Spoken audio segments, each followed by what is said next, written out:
Bien. Alors, aujourd'hui, on va euh, terminer le cours sur les réactions d'oxydoréduction.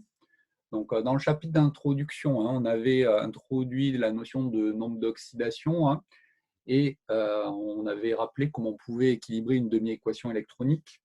Dans le chapitre numéro 2, on a commencé à s'intéresser à des réactions d'oxydoréduction. Donc, c'était tout ce qui était relatif aux piles électrochimiques, mais avec une particularité, on avait dit, c'est que les deux couples qui vont être mis en jeu dans la réaction redox, en fait, sont physiquement séparés l'un de l'autre, puisqu'on a une première demi-pile, une deuxième demi-pile, et que si on ne branche pas cette pile sur un circuit extérieur, une lampe, un conducteur ohmique ou autre chose, la pile ne débite pas, autrement dit, la réaction n'a pas lieu. Bon, ici, ce qui reste à faire, c'est regarder le cas un petit peu plus classique qu'on avait déjà rencontré en acidobasicité, à savoir, on va mettre un ou des réactifs dans un milieu réactionnel, et puis ensuite, on va regarder la réaction qui se produit. Donc là, ce qu'on avait commencé à dire la semaine dernière, c'est que on va procéder exactement de la même manière qu'un acidobasicité, à savoir, on va s'intéresser à la réaction prépondérante. Donc vous allez voir qu'ici, ça va être un petit peu plus facile à mettre en œuvre qu'un acidobasicité, parce qu'un acidobasicité, il y avait quelques subtilités, quand on avait par exemple un diacide ou un triacide. Ici, ça va être beaucoup plus abordable. L'idée étant qu'on va faire agir le meilleur oxydant avec le meilleur réducteur. Donc pour cela, on avait dit que on trace l'échelle des potentiels avec les donneurs à droite, les accepteurs à gauche, pour pouvoir conclure des choses analogues avec ce qu'on avait dit en acidobasicité. Et donc là, sur les couples oxydant-réducteur, attention, l'oxydant, il est à gauche et le réducteur, il est à droite. Et à ce moment-là, le pouvoir oxydant, il augmente avec la valeur du potentiel, et le pouvoir réducteur, lui, il augmente quand le potentiel diminue. Bien. La réaction prépondérante, c'est certes la réaction entre le meilleur oxydant et le meilleur réducteur, mais on avait dit, c'est surtout la réaction dont la constante d'équilibre est la plus grande. Bon. Ce que l'on avait dit également, c'est que quand on procède de la sorte, il y a quand même un petit inconvénient, c'est que c'est l'échelle des potentiels qu'on utilise. Et donc, lorsqu'on va mettre dans le milieu réactionnel des espèces chimiques, il va falloir calculer le potentiel associé aux différents couples qui sont mis en jeu en utilisant la valeur du potentiel de Nernst, puisque au niveau des données, les grandeurs tabulées, ce ne sont bien évidemment que les potentiels standards, puisqu'après, selon les quantités de matière que l'on va mettre dans le milieu réactionnel d'oxydant ou de réducteur, la valeur du potentiel va changer. Et donc, on avait pris un petit exemple où on avait en fait 4 espèces chimiques qui étaient introduites dans le milieu. On avait calculé rapidement les valeurs de potentiel, ce qui permettait de tracer l'axe qui était ici. Donc là, dans cet exemple particulier, les 4 espèces chimiques étaient introduites dans le milieu, CE4+, CE3+, Fe3+, et Fe2+. Donc le meilleur oxydant, c'est CE4+, le meilleur réducteur, c'est Fe2+, et donc la réaction prépondérante qui se produira, ça sera la réaction entre CE4+, et Fe2+. Bien. On en était en train de parler des potentiels standards, on s'est arrêté à peu près par là. Donc on avait remarqué la chose suivante, c'est que quand on s'intéresse au potentiel standard, en fait, l'échelle, ça c'est un ordre de grandeur qu'il faut avoir en tête, elle est comprise entre -3 et +3 volts.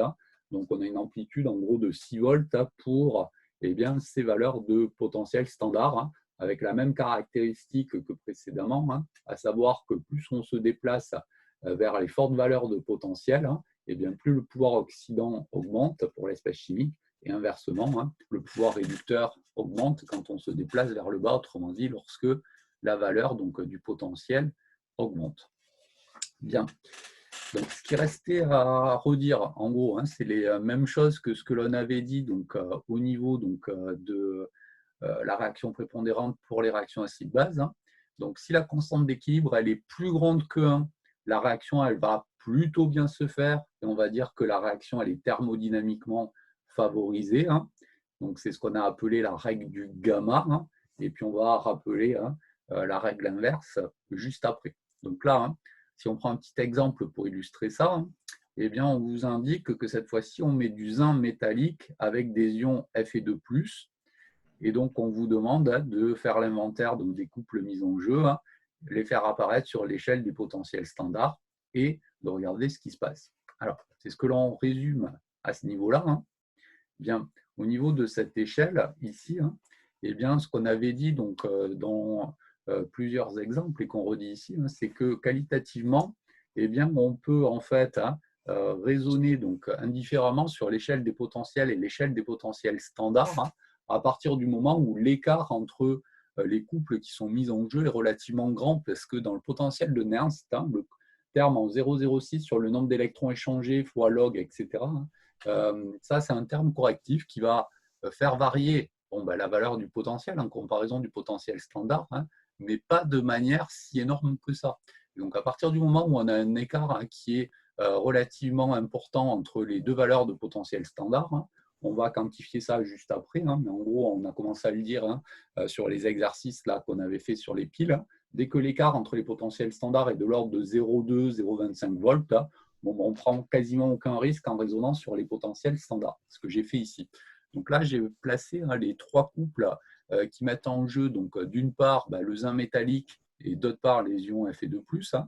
Donc vous remarquez que pour les ions Fe2+, en particulier, eh bien, ils peuvent jouer soit le rôle d'oxydant, soit le rôle de réducteur. Tout dépend du couple qui est mis en jeu. Et donc, si dans le milieu, on introduit des ions Fe2+, et du zinc métallique, eh bien, l'oxydant le plus fort, c'est Fe2+, le réducteur le plus fort, c'est Zn. Et donc, vous remarquez qu'ici, le gamma est à l'endroit. Et donc, si on s'intéresse à la réaction entre Fe2+, et Zn, c'est une réaction qui est thermodynamiquement favorisée. On va rappeler le calcul de la constante d'équilibre juste après, mais vous remarquez qu'elle est très favorisée, même cette réaction, puisqu'on a une constante d'équilibre très grande, de l'ordre de 10 puissance 19 ici. Donc là, au niveau de cette méthode de la réaction prépondérante, il faut vraiment avoir en tête les mêmes étapes que ce que l'on avait fait sur l'acido-basicité. Donc là, si on regarde les couples qui sont mis en jeu, l'oxydant le plus fort sur les trois couples, c'est Fe3+, d'accord? Mais pour autant, la réaction qui se produit ici, c'est la réaction entre Fe2+, et Zn, parce qu'on n'a pas introduit de Fe3+ dans le milieu réactionnel. Donc, pensez bien, avant de regarder quel est l'oxydant le plus fort, le réducteur le plus fort pour trouver la réaction prépondérante, de bien lister en fait les espèces chimiques qui sont mises en jeu dans la réaction pour ensuite trouver la réaction prépondérante. Là, sur ce petit exemple, là, on n'avait pas introduit de Fe3+, donc bien que ça soit l'oxydant le plus fort sur les trois couples qui sont mis en jeu, ici, la réaction, c'est entre les espèces qu'on a introduites, à savoir Fe2+, et Zn. Donc ça, attention, il y avait encore quelques petites erreurs là-dessus, sur les derniers exercices, là, en particulier en colle, sur l'acido-basicité. Bon. Le gamma inversé, c'est quand on a au contraire une réaction qui va être caractérisée par une constante d'équilibre qui va être plutôt faible, K0 inférieur à 1 ici. On a alors un gamma inversé et la réaction ne va pas se faire si bien que ça. Donc là, on prend par exemple de l'argent métallique et de l'acide chlorhydrique et on regarde la réaction qui va se produire. Donc là, on va avoir trois couples mis en jeu, le couple H plus H2 avec le H plus de l'acide chlorhydrique, le couple Ag plus Ag donc pour le couple relatif à l'argent, et le couple Cl2 Cl-, les Cl- ici étant liés donc, aux ions chlorure apportés par l'acide chlorhydrique ici. Bien. La réaction prépondérante, c'est la réaction entre l'oxydant le plus fort, donc ici il n'y a qu'un oxydant H+, et le réducteur le plus fort, donc là il y en a deux, mais le plus fort c'est Ag. Et donc vous remarquez que ici on a la constante d'équilibre qui va être relativement faible. Vous avez la valeur qui est ici, 10 puissance moins 26,7, et donc cette réaction ici elle va quasiment pas se faire. Bien. Pour finir sur cette règle du gamma, c'est la même remarque que ce qu'on avait fait en acido-basicité. Si vous voulez vraiment que le gamma soit à l'endroit ou à l'envers, il faut toujours partir ici de l'espèce chimique qui est à gauche en tant que réactif, autrement dit de l'oxydant réactif, si vous voulez avoir soit le gamma à l'envers, soit le gamma à l'endroit, suivant la position des deux couples. Bon. Ensuite, on peut parler également de domaine de prédominance ou d'existence pour un couple oxydant-réducteur. Donc là, remarquez bien qu'il y a un petit terme de vocabulaire supplémentaire en comparaison de l'acidobasicité. Un acidobasicité, on parlait simplement de diagramme de prédominance. Donc là, en fait, selon l'état physique des espèces chimiques qui sont mises en jeu, on peut parler soit de domaine de prédominance, soit de domaine d'existence. Donc, on va y revenir juste après. Bien. Une espèce, elle prédomine devant une autre si sa concentration elle est supérieure. Donc, quand les deux espèces chimiques du couple, l'oxydant et le réducteur, sont toutes les deux en solution, c'est ce qu'on avait en acidobasicité, alors on est typiquement dans le cas du domaine de prédominance. Et donc là, on retrouve quelque chose de totalement analogue à l'acidobasicité. Donc, on va utiliser le potentiel ici pour raisonner avec une valeur limite qui est le potentiel standard en fait. Donc si le potentiel il est inférieur à la valeur du potentiel standard, à ce moment-là, le réducteur, autrement dit le donneur, il va être prédominant. Et inversement, si le potentiel est plus grand que le potentiel standard, à ce moment-là, c'est l'accepteur, l'oxydant, qui est prédominant. Donc en termes de positionnement sur l'axe, en fin de compte, c'est la même chose ici qu'un acidobasicité. Donc, si on prend un petit exemple pour illustrer ça, à savoir le couple Fe3+, Fe2+, eh bien, j'ai écrit ici la demi-équation électronique, rien d'extraordinaire, puisqu'il n'y a qu'un seul électron qui est mis en jeu et il n'y a pas d'autres espèces. Si j'écris le potentiel de Nernst, on remarque que ça fait apparaître ici le log d'un quotient. Donc, si les concentrations de Fe3+, et Fe2+, sont égales, à ce moment-là, le potentiel est égal au potentiel standard. Si par contre, le quotient qui se trouve à ce niveau-là, il est plus grand que 1, autrement dit que la concentration de Fe3+ est plus grande que celle de Fe2+, on a le domaine de prédominance de Fe3+, le log ici va être positif et donc le potentiel est plus grand que le potentiel standard. Inversement, si c'est Fe2+ qui prédomine, autrement dit que ce quotient-là il est plus petit que 1, à ce moment-là, le E il sera plus petit que le E0. Donc on a quelque chose qui est totalement analogue à ce qu'on avait en acidobasicité. On a un axe qui est gradué ici en potentiel. On a une valeur limite qui est donnée par la valeur du potentiel standard. Et puis, donc, à gauche, ici, vous avez Fe2+, à savoir le réducteur. Et à droite, vous avez Fe3+, à savoir l'oxydant. Donc là, attention, gardez bien en tête plutôt la notion de donneur-accepteur, donc Fe2+, Fe3+, pour le positionnement des couples. Donc on avait dit, attention, en acidobasicité, le couple ne s'écrit pas pareil qu'en oxydoréduction, puisque si on s'intéresse en acidobasicité au couple acide-base, c'est bien un couple acide-base, autrement dit un couple donneur-accepteur. Et donc lorsqu'on avait l'acidobasicité, je vous rappelle qu'on avait ici un axe qui était gradué en pH, avec la valeur de pK, et on avait l'acide et la base. Et donc ici, c'était le donneur de H+, et ici, c'était l'accepteur. Et le couple correspondant, c'était le couple HA à-. Donc là, avec ce qu'on vient de dire, le couple, attention, c'est un couple oxydant-réducteur.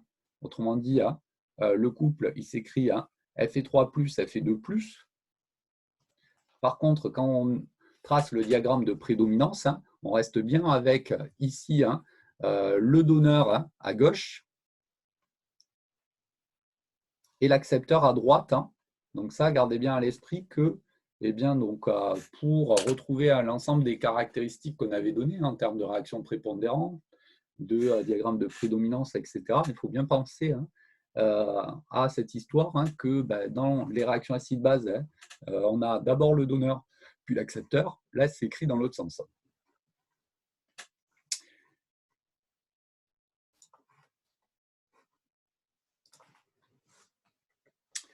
Bon. La petite nouveauté, c'est au niveau des couples oxydants-réducteurs. On peut avoir des couples dans lesquels on a une espèce chimique qui va être solide. Ça, c'est quelque chose qu'on n'a pas rencontré en acidobasicité en fait. puisqu'on avait l'acide et la base conjuguée qui étaient toujours des solutés qui étaient donc dissous dans notre milieu réactionnel. La particularité, c'est que si on s'intéresse par exemple, au couple Ag plus Ag, eh bien, quand on exprime le potentiel de Nernst ici, vous remarquez que l'argent solide ici ne va pas apparaître explicitement dans le potentiel de Nernst. Ça, c'est lié au fait que l'activité de cette espèce chimique, elle est égale à 1. Donc là, on avait dit, l'oxydoréduction, c'est vraiment important de bien préciser l'état physique des espèces qui sont mises en jeu, puisque dans le log ici, ça dépend des activités des espèces chimiques. Et donc, suivant qu'on ait un soluté, un solide ou une espèce dissoute, on ne va pas avoir la même chose. Bon. Et donc là, on a Ag solide qui n'intervient pas. À partir de ce moment-là, on ne parle plus de domaine de prédominance, mais de domaine d'existence, simplement parce que, autant lorsque les deux espèces sont présentes en solution, c'était le cas sur Fe3+, Fe2+, si l'une des espèces est présente, l'autre espèce sera présente également, mais potentiellement en très faible quantité. Lorsqu'on a un couple comme Ag plus Ag, à partir du moment où il y a un solide, soit le solide il est présent, soit il n'est pas présent. C'est pour ça qu'on parle de domaine d'existence, simplement parce que il peut y avoir donc des cas de figure où le solide n'est pas présent du tout, même pas un seul grain. Et donc là, lorsqu'on va tracer le diagramme d'existence, il faut faire un petit peu attention parce que la limite séparative, autant c'était donc le pK en acido-basicité ou le potentiel standard ici en oxydoréduction. Si un solide est présent, ce n'est plus le cas, simplement parce que vous remarquez à l'aide de la formule qui est ici que ça va dépendre de la concentration de Ag+ dans le milieu réactionnel. À savoir, il va falloir donc définir une concentration pour Ag+. Donc, je l'ai appelé ici la concentration donc limite à partir de laquelle en fait le solide, soit il va apparaître ou disparaître, tout dépend si on regarde vers la gauche ou vers la droite. Et donc, si on regarde la limite séparative entre ces deux zones, ça va faire apparaître ici une valeur différente selon la valeur de la concentration qui est mise en jeu, puisque vous remarquez que le potentiel ici dépend directement de Ag+. Et donc, si je prends une concentration de Ag+ ici égale à 0,1 mol par litre, la limite séparative, ça sera la valeur du potentiel standard 0,80 plus 0,06 fois log de 0,1, autrement dit 0,74 volts. Mais si par contre, je prends une concentration de 1 mol par litre, alors la limite séparative, vous remarquez que c'est plus à 0,74, mais ça redeviendra le potentiel standard ici, puisqu'on aura 0,06 log de 1. Donc ça, c'est quelque chose d'important. Monsieur, j'ai une question. Oui. Le choix de la concentration limite, c'est arbitraire? Alors oui, donc c'est totalement arbitraire. Donc en fait, c'est l'objet de la petite remarque qui est ici. Donc quand on vous demande de donner le diagramme d'existence associé à un couple, donc parfois on ne vous la donne pas cette concentration limite. Et à ce moment-là, on prend conventionnellement donc 1 mol par litre. Donc de manière à en gros retomber sur la valeur du potentiel standard. Mais si on vous en impose une, il faut faire avec parce que l'idée étant de savoir à partir de quel moment le précipité ici, pardon, pas le précipité, mais le solide, il va donc exister, on n'aura pas la même chose quand même selon la valeur de la concentration de Ag+, que l'on a présente dans le milieu réactionnel. Alors ça, vous verrez, on va en reparler de manière beaucoup plus importante dans le chapitre qui suit, puisqu'on s'intéressera à ce qu'on appelle les précipités. Donc justement, c'est des espèces solides et on regardera de manière un petit peu plus détaillée toutes ces conditions d'existence. C'est vraiment un chapitre spécifique qui va suivre, même si ce n'est pas tout à fait le même type de réaction, puisque ça sera plus de l'oxydoréduction, mais tout ça, on va en reparler de manière bien plus détaillée dans le chapitre qui suit ici. Mais soit on vous donne une concentration limite et vous faites avec, soit conventionnellement, on la prend égale à 1 mol par litre ici. Bon, et donc juste avant de passer à l'approche un petit peu plus quantitative, donc il y a une petite remarque en rouge ici. Donc ça, en fait, c'est rien d'autre qu'une présentation différente du résultat qu'on a mis en évidence à ce niveau-là, donc avec soit l'échelle des potentiels standards ou mieux l'échelle des potentiels qui est ici, à savoir que lorsque, eh bien, si on trace les diagrammes de prédominance ou d'existence des deux couples, si deux espèces elles ont des domaines disjoints, eh bien, à ce moment-là, la réaction sera thermodynamiquement favorisée. Donc là, c'est rien d'autre en fin de compte que la règle du gamma qu'on a évoquée précédemment. La seule chose, c'est que pour les diagrammes de prédominance, en général, on trace l'axe horizontal, alors que pour la méthode de la réaction prépondérante, il est plutôt vertical. Mais en gros, ça revient exactement à la même chose. Donc, si on vous fait tracer des diagrammes de prédominance pour deux couples redox et que deux espèces chimiques elles ont des domaines disjoints, à ce moment-là, on a une réaction qui est thermodynamiquement favorisée. Mais c'est simplement redire différemment ce qu'on avait dit un petit peu plus haut avec la méthode de la réaction prépondérante ici.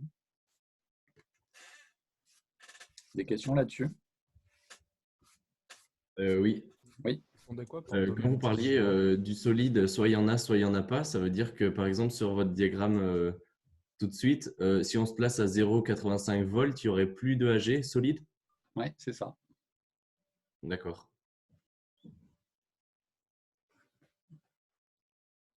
Alors, ça, on le comprendra mieux sur le chapitre qui suit. En général, avant de faire l'oxydoréduction, je fais le chapitre sur la précipitation, justement pour illustrer un peu ces notions donc, de domaine d'existence. C'est un petit peu plus parlant après avoir fait donc, le chapitre sur la précipitation qui, les années normales, est fait avant l'oxydoréduction. Mais là, vu que voilà, on a fait ça à distance, je me suis dit que l'oxydoréduction, ça vous parlerait quand même plus vu que vous en avez fait au lycée.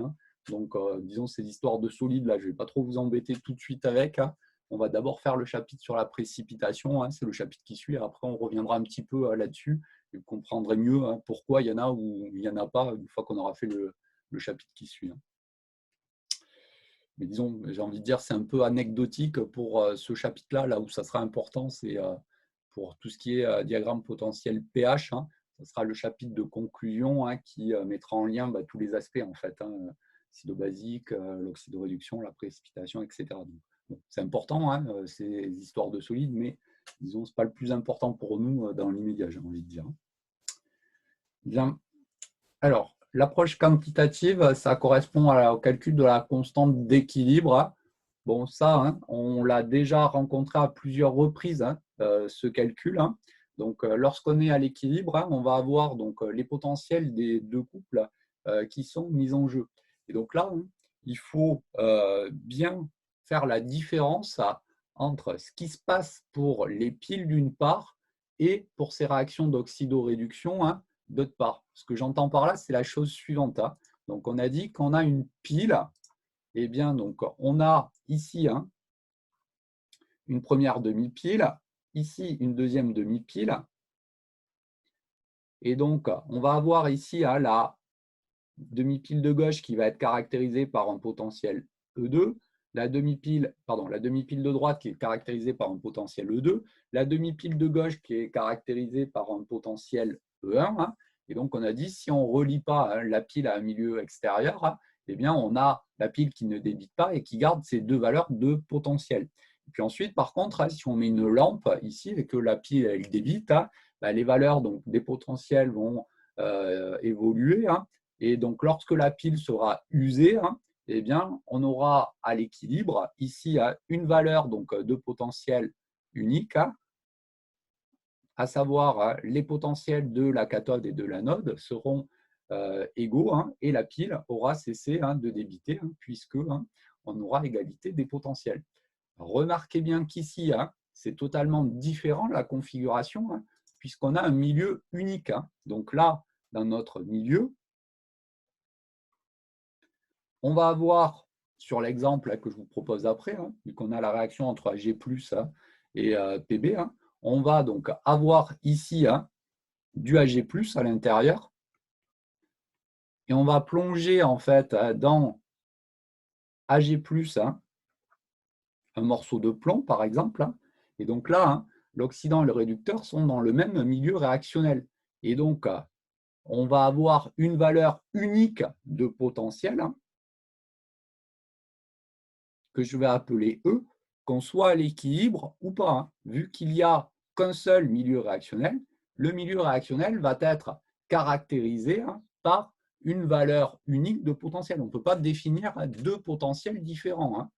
Lorsque on sera à l'équilibre, eh bien donc la valeur de ce potentiel prendra une valeur particulière, ça sera la valeur à l'équilibre, mais dans tous les cas de figure, on aura égalité de potentiel entre eh bien donc le couple AG plus AG et le couple PB2 plus PB, qu'on soit à l'équilibre ou pas, parce qu'on ne peut pas définir eh bien, une différence de potentiel entre je ne sais pas trop quoi d'ailleurs, puisqu'on a un milieu unique. Donc, on a un potentiel unique ici. Vous voyez bien la différence? Donc, dans les piles, on a deux demi-piles.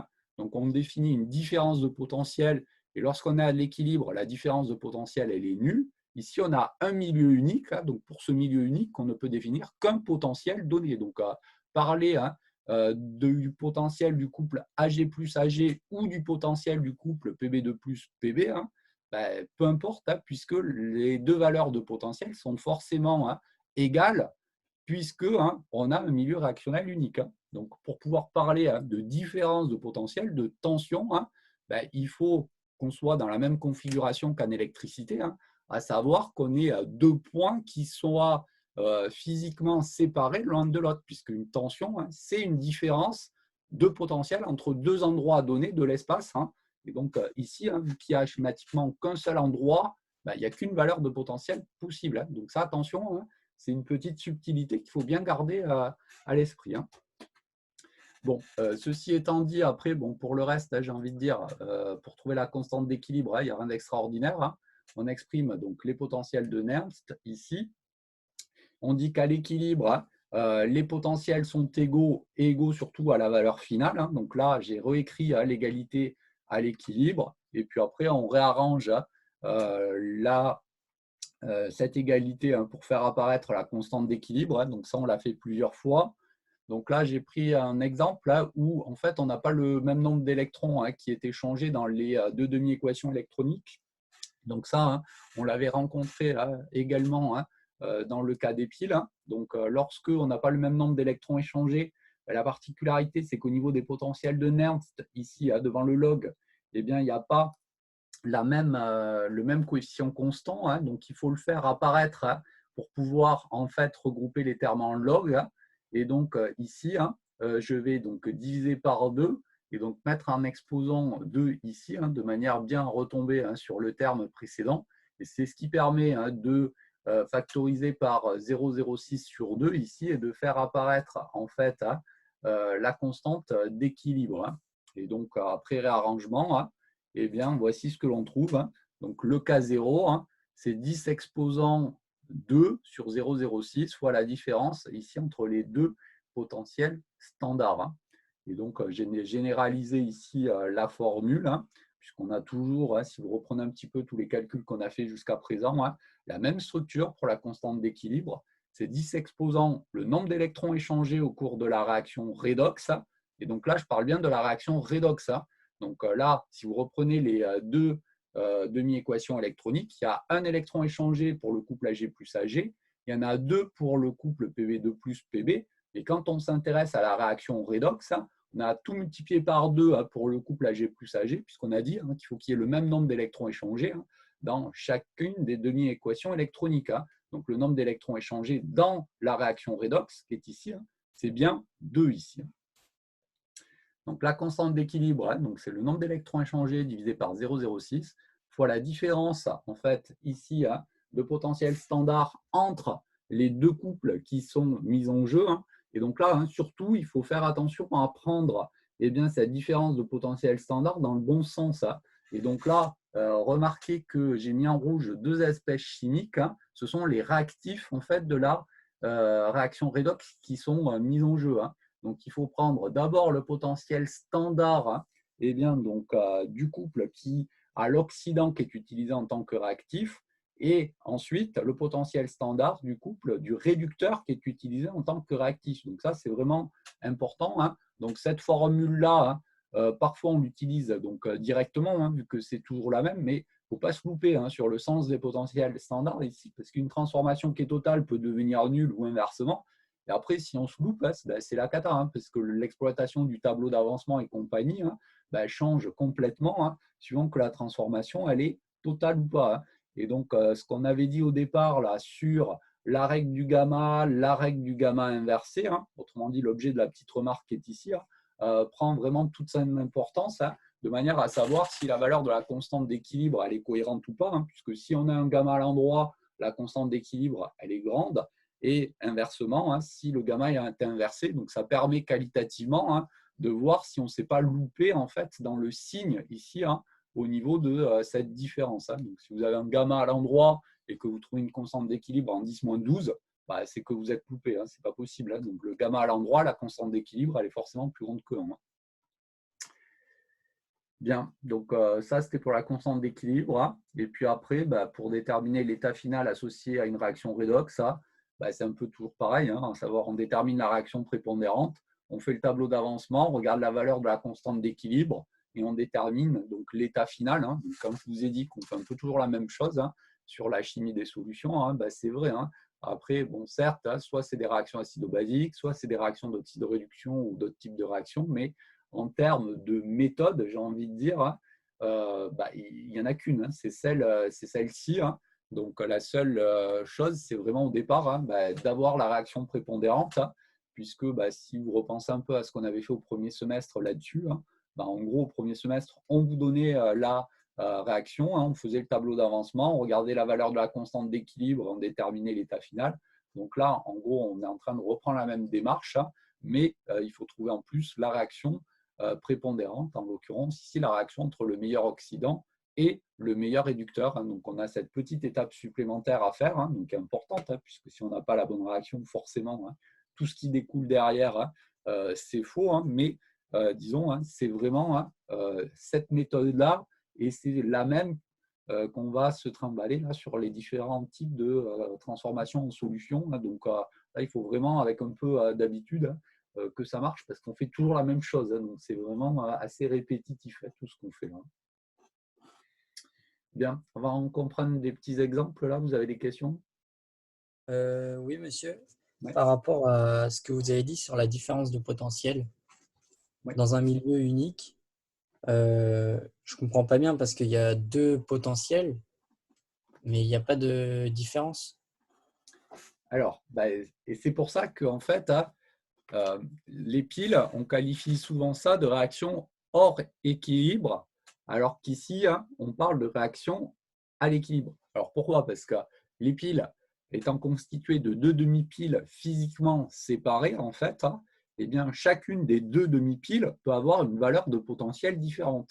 Et ces valeurs de potentiel changent, évoluent pour tendre vers une valeur identique uniquement quand la pile elle est branchée, autrement dit qu'on réalise un circuit électrique. C'est pour ça qu'on parle de réaction souvent hors équilibre, hein, simplement parce que si la pile ne débite pas, on a bien deux valeurs de potentiel différentes, il n'y a rien qui se passe. Okay. Alors que là, vu qu'on met tout dans le même milieu réactionnel, alors, je suis d'accord sur le fait qu'il y a deux potentiels de Nernst associés à chacun, hein, des couples redox qui sont mis en jeu. Mais comme les espèces chimiques sont dans le même milieu réactionnel, dès qu'elles rentrent en contact l'une avec l'autre, on va avoir, hein, la réaction qui se met en route pour atteindre un état final où on aura la même valeur de potentiel standard pour pas même valeur de potentiel standard, même valeur de potentiel pour les deux couples. Et c'est bien la différence, c'est que dès qu'on met les réactifs en présence dans le milieu réactionnel, la réaction se produit en fait.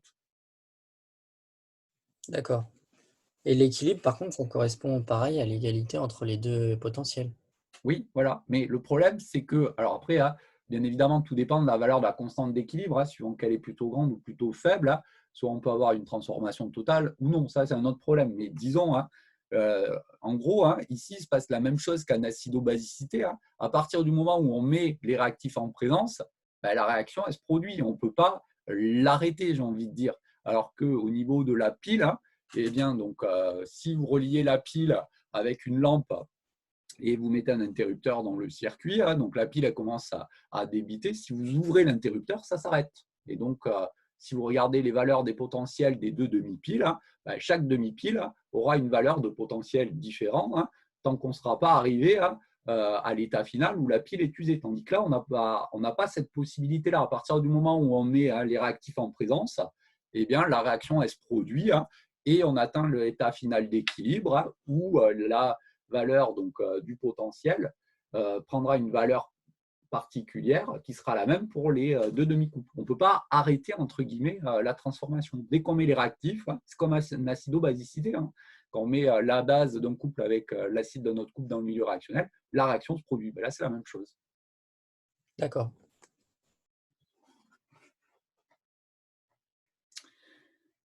Bien. Allez, on va prendre un petit exemple pour illustrer tout ça. Alors, je change de fenêtre.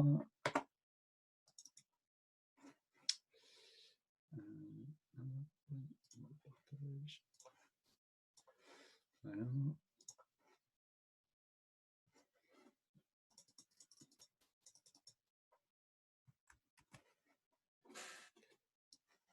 Donc là, si vous regardez le tableau de début de chapitre, donc, il y a deux termes que vous devez connaître.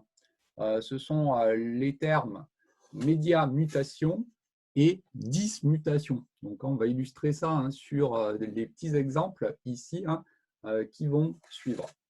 Donc, si on regarde ce premier exemple, on vous dit qu'on mélange 10 ml de solution de sulfate de manganèse et 10 ml de solution de permanganate de potassium. Donc, d'un point de vue oxydoréduction, eh bien, il y a les ions sulfate SO4 2-, qui a priori ne vont pas avoir de propriétés oxydoréductrices. Pareil pour les ions K+. Et donc, les espèces chimiques en fait, qu'on introduit dans le milieu réactionnel sont d'une part l'ion MnO4-, l'ion permanganate, et l'ion manganèse 2, donc Mn2+ ici. Donc, ce qu'on vous demande, c'est de déterminer donc, la composition en fait, du milieu réactionnel. Donc là, la démarche, elle est analogue à ceux que l'on a fait jusqu'à présent, à savoir, on va tracer ici l'axe des potentiels standards.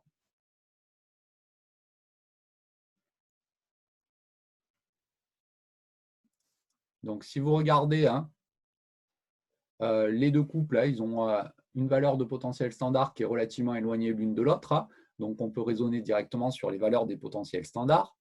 Et donc, ici, on a le couple relatif à l'ion permanganate, MnO4- et le dioxyde de manganèse, MnO2, caractérisé par le 1,0. Et ensuite, on a le deuxième couple, MnO2, Mn2+, qui est caractérisé par le E2,0. Sachant que les espèces introduites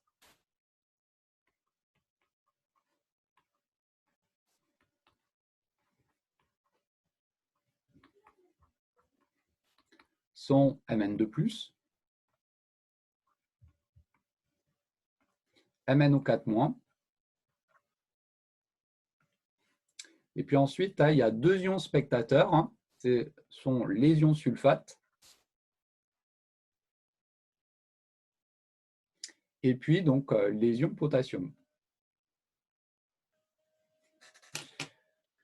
Alors, ici, on peut se poser plusieurs questions qui sont importantes. Simplement parce que ces espèces-là, SO4 2- et K+, ce sont donc des espèces qui peuvent éventuellement intervenir dans des couples redox ici. Bon, par contre, ici, on vous parle à aucun moment des couples éventuels qui seraient mis en jeu avec ces espèces chimiques-là. Donc, c'est un peu toujours les mêmes remarques. Vous ne pouvez pas inventer en fait des valeurs de potentiel standard ou des couples éventuels. Et donc, à partir du moment où dans les données, on ne vous parle pas de potentiel standard associé à ces espèces-là, ça sous-entend que ces espèces-là n'interviennent pas donc d'un point de vue oxydoréduction. Bon, dans le même ordre d'idée, Et donc là, c'est assez important là, ce que je vais dire là. Si vous vous rappelez un peu ce qu'on avait fait donc, en acido-basicité, en plus de mettre les couples acide-base des espèces chimiques qui étaient mises en jeu dans les réactions redox, on introduisait les deux couples acide-base de l'eau sur l'échelle des pKa. Bon. Ici, on peut quand même se poser la question, est-ce qu'on met les couples de l'eau ou pas? Parce que là, lorsque on va mélanger le sulfate de manganèse avec le permanganate de potassium, on est dans une solution aqueuse, autrement dit dans de l'eau. Et à partir du moment où il y a de l'eau, eh bien, il y a des couples redox pour l'eau qui sont mis en jeu également. Bon. Là, si vous regardez l'échelle des potentiels standards que j'ai mis, je n'ai pas fait apparaître les couples de l'eau. Alors là, la subtilité réside dans la chose suivante. Donc là, à aucun moment on vous parle, pareil, au niveau des données, des couples de l'eau. Et donc là, encore une fois, ça va sous-entendre que les couples de l'eau, il ne faut pas en tenir compte. Alors, ça peut paraître un peu surprenant, ce que je dis là, mais c'est lié au fait que lorsqu'on s'intéresse en fait eh bien, aux réactions d'oxydoréduction, il y a deux aspects qui vont intervenir. Il y a l'aspect thermodynamique, d'une part, donc en gros, c'est ce qu'on est en train de faire, et ensuite, il y a l'aspect cinétique. L'aspect cinétique, c'est ce qui va nous permettre de savoir si la réaction elle va se faire plus ou moins rapidement. Donc, on en a un tout petit peu parlé cette année lorsqu'on avait fait la cinétique chimique ici. Et cet aspect cinétique, en fait, en oxydoréduction, il est super important parce qu'il y a des réactions qui, bien que totales, ne vont parfois se faire que très très lentement avec l'eau. Et inversement, des réactions avec des constantes d'équilibre qui ne sont pas si grandes, qui vont se faire au contraire très rapidement. Donc ça, c'est tout l'aspect cinétique lié à l'oxydoréduction. Donc ça, c'est un chapitre que vous ferez en deuxième année en fait. Et donc pour nous, cette année, on va dire les choses simplement. Donc lorsque vous devez trouver la réaction prépondérante qui se produit, vous introduisez sur votre diagramme que les couples dont on vous parle au niveau des données. Si on ne vous parle pas de couple au niveau donc, de K+, SO4 de moins, ça veut dire que ces espèces-là n'ont pas de propriétés oxydoréductrices ou que, encore une fois, même remarque, on a affaire à des transformations qui vont être très lentes d'un point de vue cinétique et donc il ne faut pas en tenir compte. Et pour l'eau, c'est exactement la même chose. Donc, soit on vous parle de couple de l'eau et à ce moment-là, vous en tenez compte, soit on ne vous dit rien sur l'eau et ça sous-entend que l'aspect cinétique en fait, de ces transformations va faire que c'est suffisamment lent pour ne pas avoir des réactions qui sont mises en jeu avec l'eau. Donc là, il y a quelques subtilités. Et donc ça, vous en reparlerez en deuxième année lorsque vous ferez tout l'aspect cinétique. C'est vraiment en fait une partie importante qui reste à faire donc, en deuxième année. Donc en deuxième année, il y a essentiellement donc, deux parties à faire en chimie. On a fait l'essentiel en sup en chimie. Il reste un dernier chapitre donc, sur cette oxydoréduction-là avec tout cet aspect cinétique, en fait, parce que c'est ce qui conclura en gros toute la chimie des solutions. Et puis ensuite, il y aura tout l'aspect thermodynamique des transformations, en gros, la continuité de ce qu'on est en train de faire en physique en ce moment, avec l'étude énergétique de ces transformations. Donc ça, c'est la partie également qui restera à faire en deuxième année. Bon, ici, si on revient à l'exercice, on a donc ces deux couples qui sont mis en jeu. Les espèces introduites, c'est MnO4-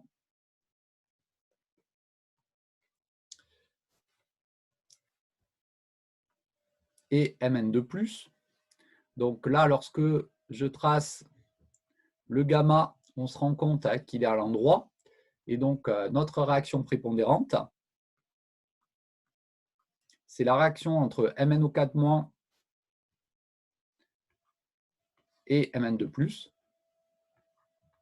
Et on sait qu'elle sera thermodynamiquement favorisée.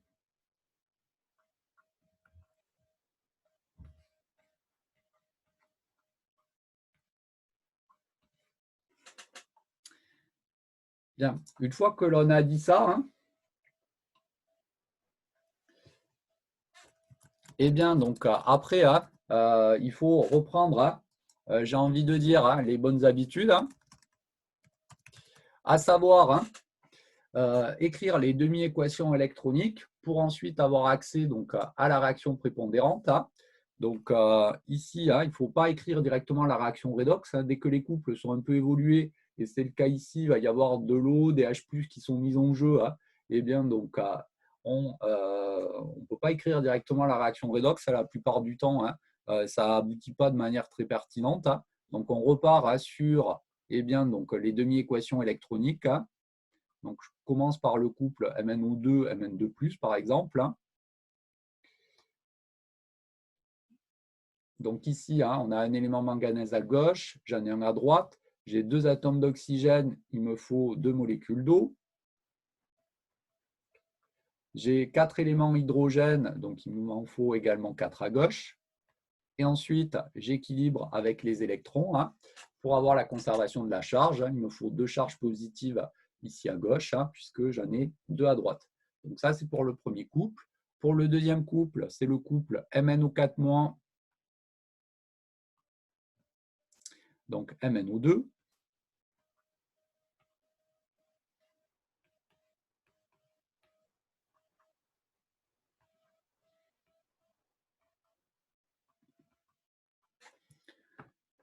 Donc ici, donc on a un élément manganèse à gauche, j'en ai un à droite. J'ai 4 éléments oxygène, il m'en faut 4 à droite également. Les hydrogènes, j'en ai 4 à droite, donc il m'en faut 4 à gauche. J'ai 4 H+. Et j'assure la conservation de la charge. Il faut 4 électrons de manière, 3 électrons, de manière à avoir 0 charge sur la partie de gauche, vu qu'il n'y en a pas à droite. Bien, on peut ensuite avoir accès donc, à la réaction redox qui se produit. Donc là, attention, il faut qu'on ait le même nombre d'électrons échangés à gauche et à droite. Donc je vais multiplier par 3 la première ici, demi-équation électronique, et par 2 la deuxième demi-équation électronique. Donc là, si vous essayez d'écrire directement en fait, à la réaction redox entre MnO4- et Mn2+, la plupart du temps, on n'aboutit pas, parce que vous remarquez que déjà les demi-équations électroniques, elles ne sont pas si simples. En plus, le nombre d'électrons échangés, vous remarquez qu'ici, il vaut 6.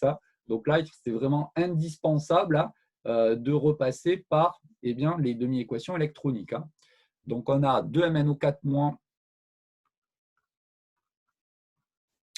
donc plus donc 8H+, donc plus 3 Mn2+, plus 6H2O, qui est égal donc à 3 MnO2, donc plus 12H+, plus 2 MnO2, plus 4H2O. Bien. Si je réarrange un petit peu ça, donc vous remarquez qu'il y a donc des H+ à gauche et à droite. Donc ici, en fin de compte, donc, les H+ vont simplifier et il va en rester 4. Et puis, donc, pareil pour les molécules d'eau. Vous remarquez qu'il y en a 6 à gauche, qu'il y en a 4 à droite. Donc, il va en rester, en fin de compte, 2 à gauche. Et on a donc la réaction redox, en fin de compte, qui est la suivante. 2 MnO4-, donc plus 3 Mn2+, plus 2H2O, qui donne 5 MnO2,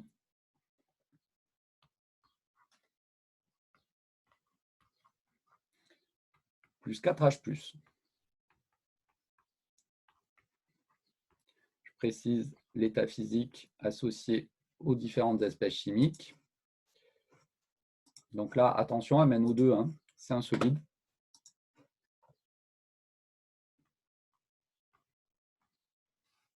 Les autres espèces étant en solution.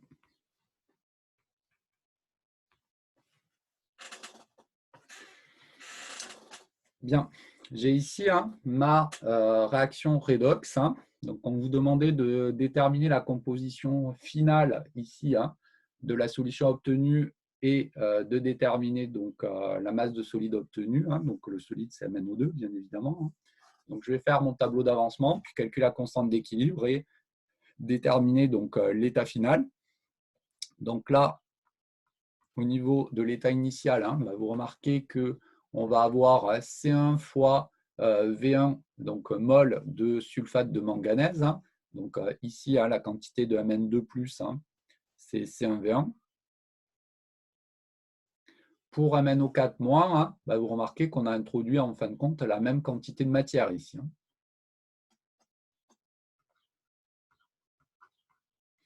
Donc, bon, ici, c'est notre solvant, toujours pareil. Du MnO2, il n'y en a pas. Et le H+,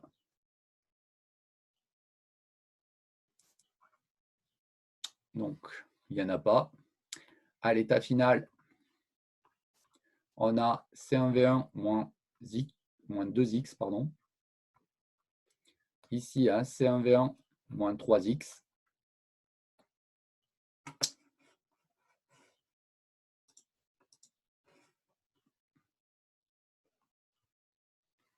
Ici, 5X. Et ici, 4X. Alors, ici, remarque, on demande à pH égale 0. Donc, ça sous-entend que le milieu il est tamponné.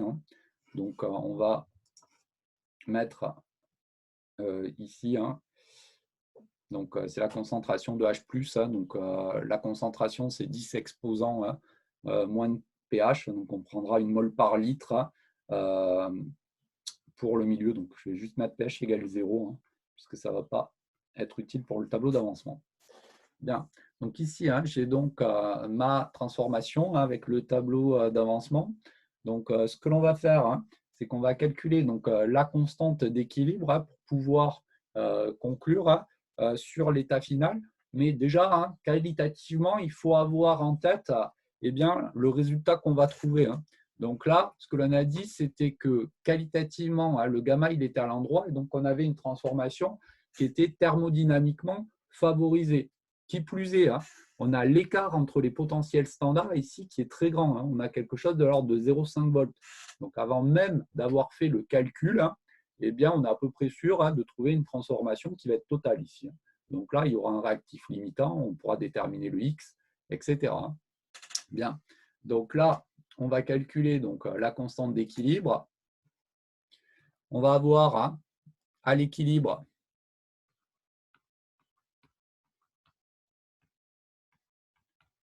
E1 égale 2. On peut réécrire les potentiels de Nernst ici. Là, je vais aller un peu plus vite. On va directement utiliser la généralisation de la formule précédente. On a dit c'est 10 exposants le nombre d'électrons échangés dans la réaction redox divisé par 0,06. Et ensuite, donc 6, puisqu'on a dit que dans la réaction redox qui est ici, il y en a 6. Et ensuite, on a dit que c'était donc la différence de potentiel standard entre bien, donc, la réaction dont l'oxydant est le réactif, et ensuite le réducteur bien, est le réactif ici. Et donc là, on a E1, 0 de MnO4- MnO2 moins E2, 0 de MnO2 Mn2+. Et donc là, on a bien la caractéristique que j'évoquais, à savoir les deux réactifs. Ce sont ces deux espèces chimiques-là. Et j'ai bien ici l'oxydant et ici le réducteur. Et donc là, voici pour la constante bien, donc, d'équilibre. Donc cette constante d'équilibre, on peut facilement donc, y avoir accès puisqu'on vous donne les valeurs donc, des potentiels standards. Et on trouve donc K0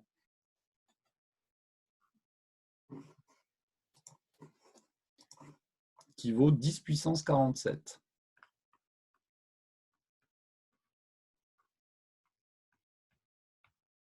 Et donc, la transformation est bien totale, hein, comme on pouvait s'y attendre, hein, au vu de ce qu'on a dit tout à l'heure, hein, à savoir une transformation qui est thermodynamiquement favorisée d'une part, et d'autre part, hein, l'écart entre les potentiels standards hein, qui était important ici.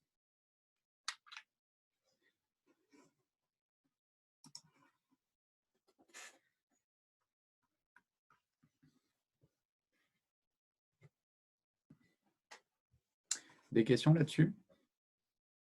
Monsieur, Oui. quand on trace le diagramme, enfin l'échelle, Oui. on prend les E0 ou les E?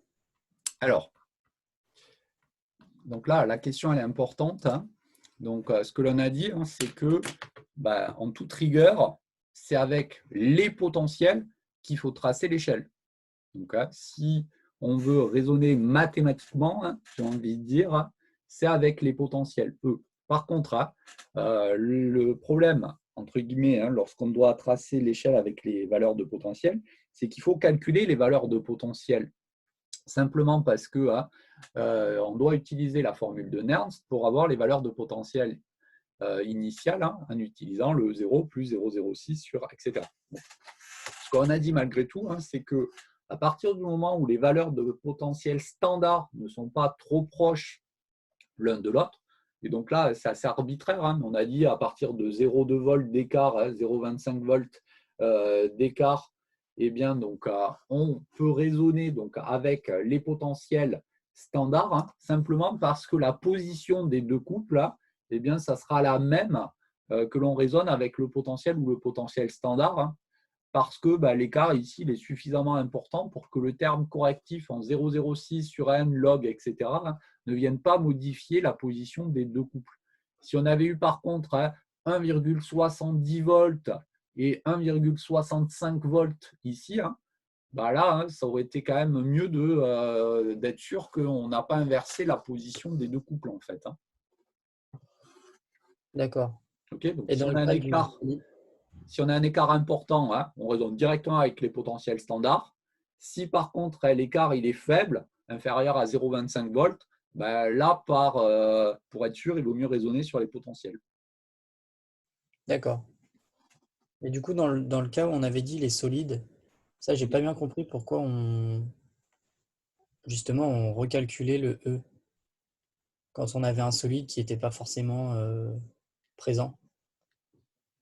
Alors, ce n'était pas tout à fait la même chose. Hein, donc, c'était pour tracer le diagramme donc, de prédominance. Hein, donc, avec un.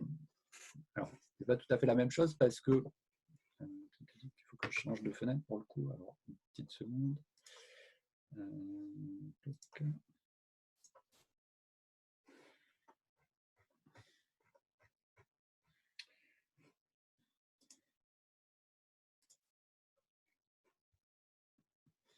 Donc, lorsqu'on avait donc, tout à l'heure hein, le diagramme donc, de prédominance, hein, on s'intéressait ici, là, et bien, donc, à l'échelle de potentiel. En gros, on ne se posait pas tout à fait la même question. La question qu'on se posait ici, c'était pour quelle valeur donc, de potentiel une espèce va prédominer devant une autre. Et donc là, on s'intéressait qu'à un couple donné. Donc là, qu'on trace l'échelle des potentiels standards hein, pour trouver la réaction prépondérante, c'est un peu différent dans la mesure où on s'intéresse à tous les couples qui peuvent être mis en jeu. Et donc là, avec l'exemple que vous avez sous les yeux, là, on s'intéressait au couple Fe3+, Fe2+. Et donc, la question, hein, c'était si on se place par exemple à un potentiel de 1 volt, quelle est l'espèce qui va prédominer? Donc là, en l'occurrence, vu que la limite séparative, hein, c'est 0,77 volts pour ce couple, si on a un potentiel de 1 volt, ça veut dire que dans le milieu réactionnel, hein, on aura Fe3+, qui sera en quantité plus importante que Fe2+. Bon. Ça, c'est quand on a des domaines de prédominance. Et là, où je vous ai dit qu'il faut faire un tout petit peu attention, hein, c'est lorsqu'on a donc un solide. Hein, donc pour le solide, en fait, la limite séparative, hein, eh bien, ce n'est pas directement la valeur du potentiel standard, hein, mais ça va dépendre en fait hein, de la concentration en élément argent introduite dans le milieu réactionnel. C'est ce qu'on a appelé la concentration limite, hein, simplement parce que, eh bien, donc, si on reprend le potentiel de Nernst, hein, vous remarquez que le solide, lui, il n'apparaît pas explicitement puisque son activité elle est égale à 1. Et donc, la valeur du potentiel dépend en fait de la quantité de Hg+, qui est introduite. Après, en termes eh bien, de diagramme, on parle de diagramme d'existence. On a l'oxydant qui est toujours à droite et le réducteur qui est à gauche. La seule différence, c'est que l'argent solide, en fait, il n'existe pas au-delà de 0,74 volts parce que c'est un solide et qu'on est dans le domaine où seul Ag+, va être présent. Donc, ce n'est pas tout à fait la même chose. Ok.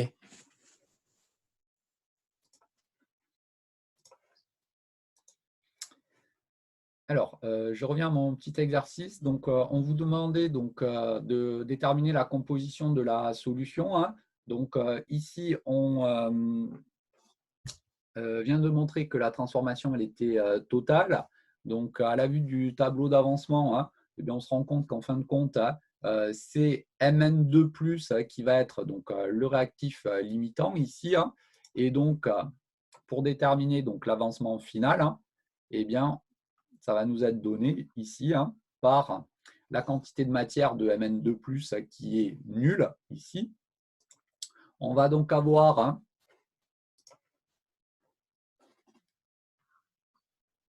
comme réactif limitant Mn2+.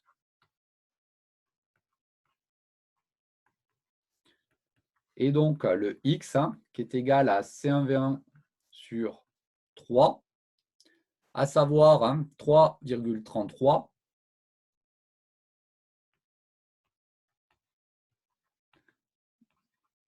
fois 10 moins 4 mol. Donc là, attention, c'est une quantité de matière.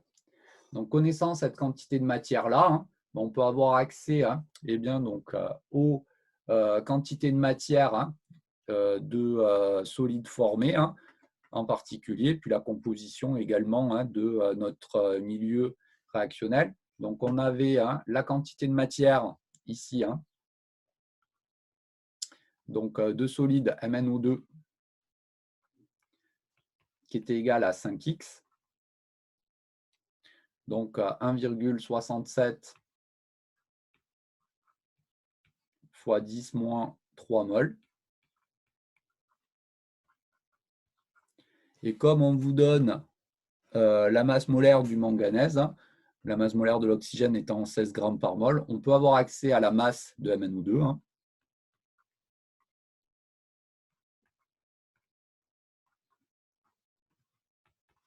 C'est la quantité de matière de MnO2 fois la masse molaire.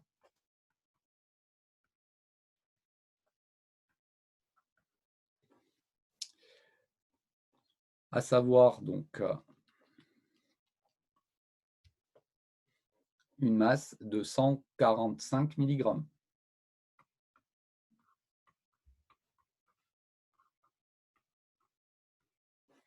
Donc ça, c'est pour eh bien, donc, la masse de MnO2 formée. On peut déterminer également eh bien, donc, la composition du milieu. Donc, bon, vu que Mn2+, c'est le réactif limitant, la concentration de Mn2+, à l'équilibre,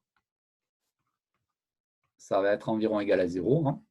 Et la concentration de MnO4 moins à l'équilibre, eh bien, donc c'est C1V1 moins 2X, la quantité de matière, divisé par, attention, le volume du milieu réactionnel, autrement dit, V1 plus V2, les deux volumes étant égaux. Donc là, il ne faut pas oublier le fait que le volume total, ici, c'est 20 millilitres. Ici. On a donc... monsieur, oui, c'est 1v1 moins quoi? 2x. Merci. J'ai repris le tableau d'avancement ici.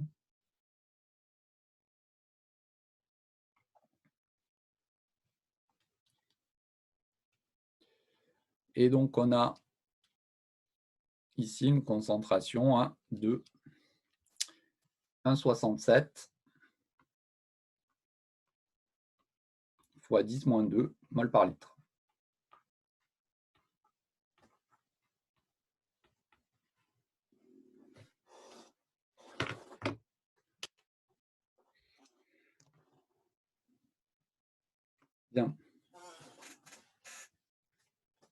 Donc, voici pour les petits calculs. Alors, il reste encore quelque chose, malgré tout, à dire donc, sur cet exercice.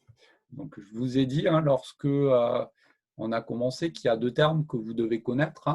C'est la notion donc, de média mutation, c'est ce qu'on est en train de regarder ici, et ensuite la dismutation que l'on va voir juste après. Si je reviens un peu sur la diapo précédente, vous remarquez que la réaction redox qui se produit, c'est la réaction entre MnO4- et MnO2. Donc là, l'espèce chimique qui voit son nombre d'oxydation varier dans cette transformation-là, c'est le manganèse. Dans MnO2, le nombre d'oxydation en fait du manganèse, eh bien, ça vaut plus 4. Simplement parce que je vous rappelle que le nombre d'oxydation de l'oxygène, c'est -2. Donc, on a X moins 4 égale 0, puisque ici, on a une espèce qui est non chargée. Et donc, le nombre d'oxydation du manganèse, ici, vaut plus 4. Si je regarde le nombre d'oxydation du manganèse dans les deux réactifs, eh bien, dans Mn2+, bon, là, c'est immédiat. On a le nombre d'oxydation du manganèse qui vaut plus 2. C'est la charge de l'ion. Et dans MnO4-, on a X moins 8 égale moins 1. Et donc, on a le nombre d'oxydation du manganèse qui vaut plus 7 ici.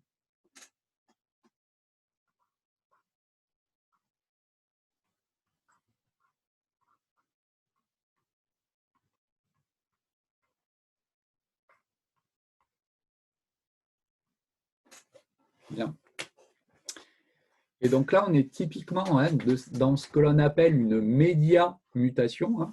Donc, vous remarquez qu'il y a deux réactifs à base de manganèse.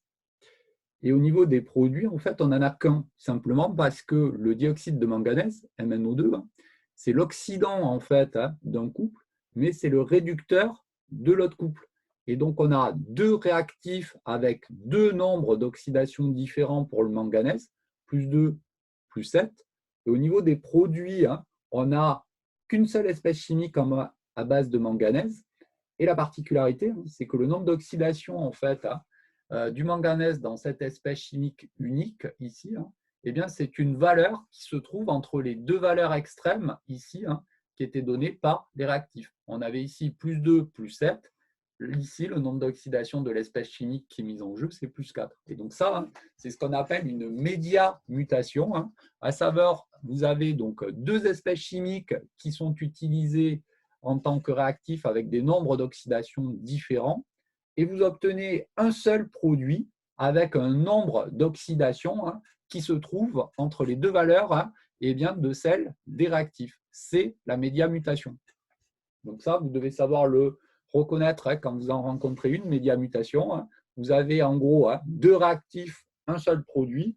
Et en termes de nombre d'oxydation, vous avez deux nombres d'oxydation au niveau des réactifs et au niveau du produit, vous avez une valeur, alors pas médiane, mais disons que vous avez une valeur qui se trouve entre les deux valeurs de départ. Ça, c'est ce qu'on appelle une média mutation. Monsieur, oui. Je ne comprends pas pourquoi on a plus 7 à gauche. Alors, simplement parce que, en fait, ici, le nombre d'oxydation de l'oxygène, c'est -2. Et donc, on a le nombre d'oxydation du manganèse plus 4 fois -2 égale la charge de l'ion qui est mise en jeu, à savoir -1. Et donc ici, on a -8. Et lorsque je fais passer de l'autre côté, ça fait 8 moins 1, ça donne bien 7. Ok, merci. Bien. D'autres questions sur la média mutation ?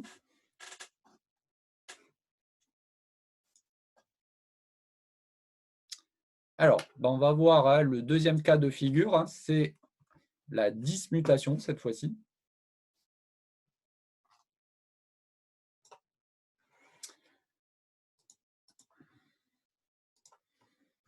C'est l'exemple numéro 2.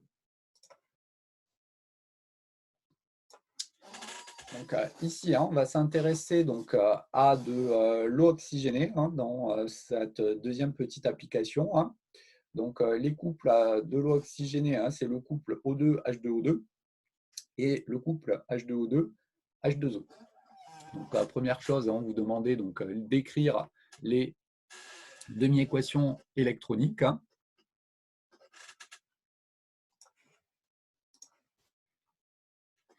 Donc, pour le premier couple, le couple O2H2O2.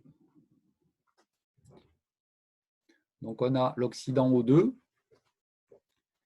des électrons, le réducteur H2O2.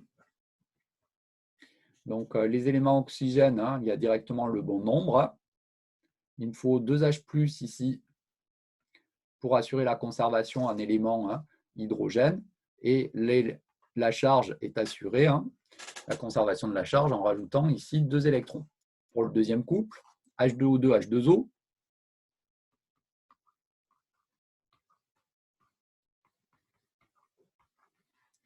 On a l'oxydant, cette fois-ci H2O2, plus électrons, qui va donner donc H2O. Donc, on commence par équilibrer les éléments oxygène. Il y en a 2 à gauche, donc il m'en faut 2 à droite.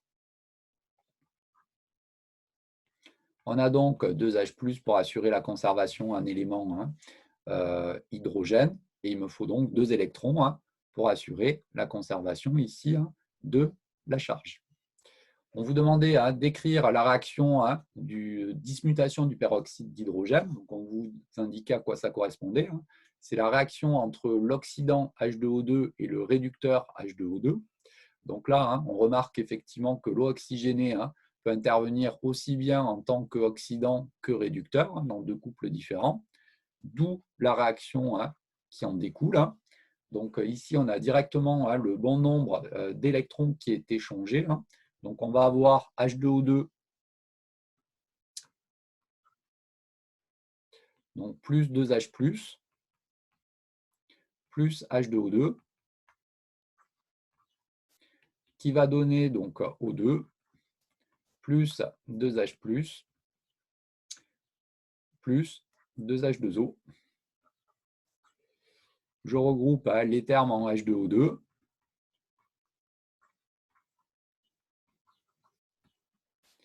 Les H+ se simplifient. Et donc, voici pour notre réaction de dismutation.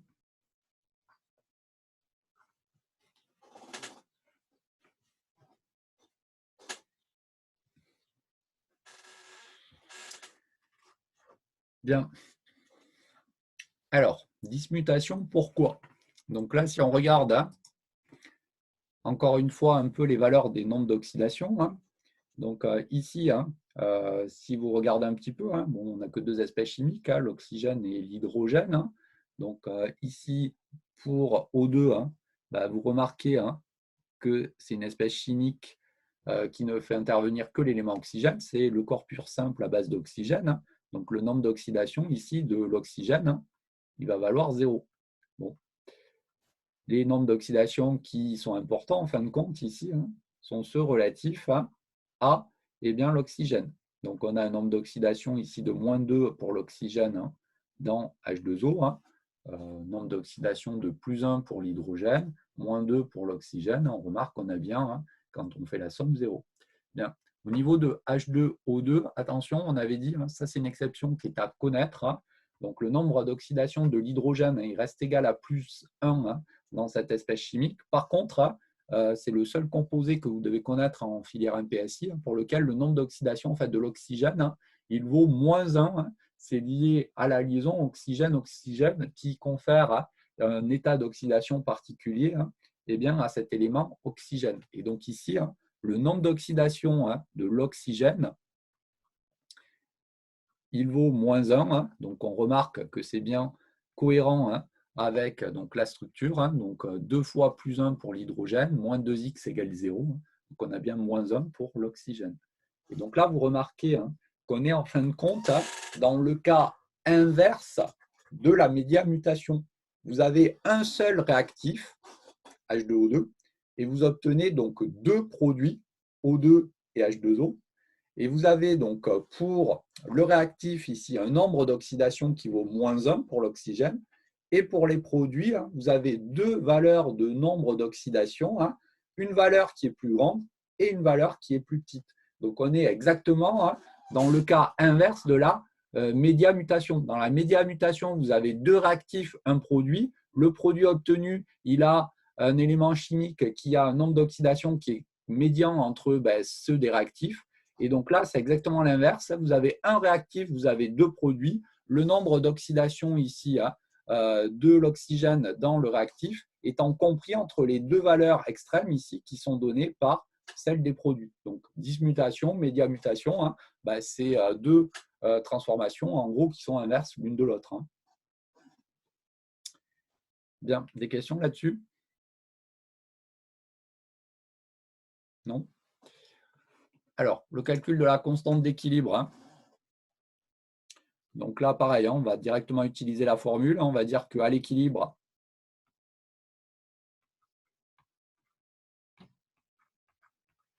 on a donc le potentiel de O2H2O, pardon, O2H2O2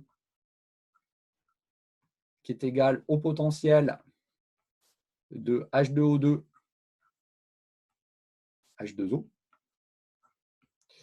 On peut repartir sur l'expression des potentiels de Nernst. Donc ça, je vous laisserai l'écrire. Donc on l'a déjà fait plusieurs fois, le calcul.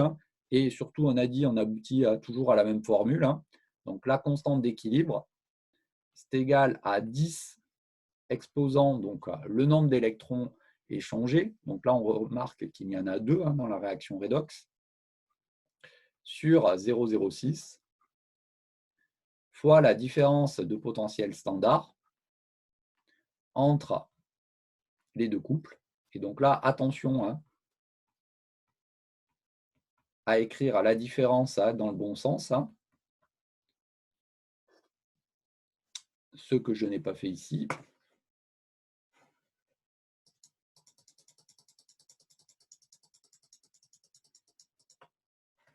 Donc c'est le potentiel standard du couple où H2O2 réactif est oxydant.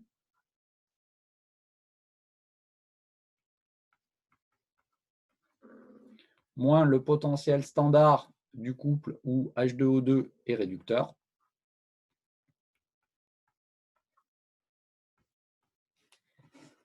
Donc là, on a bien nos deux réactifs avec ici l'oxydant et ici le réducteur. Donc là, si vous avez un doute, c'est toujours pareil. On fait l'échelle des potentiels standards. Je ne l'avais pas fait ici, puisqu'on donnait directement la réaction à écrire. Mais si on fait l'échelle des potentiels standards, avec les deux couples qui sont mis en jeu,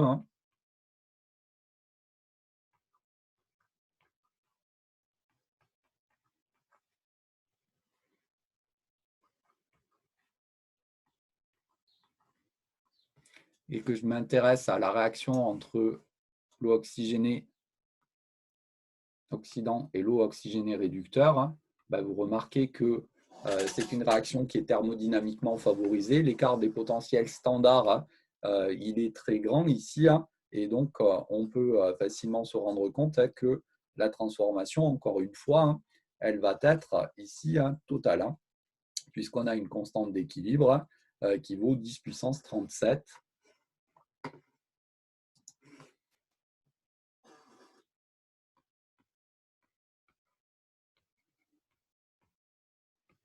Et donc, notre transformation, elle est totale.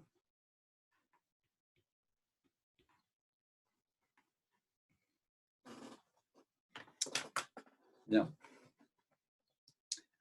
On vous demandait, le peroxyde d'hydrogène est-il stable en solution, et on vous demandait de conclure.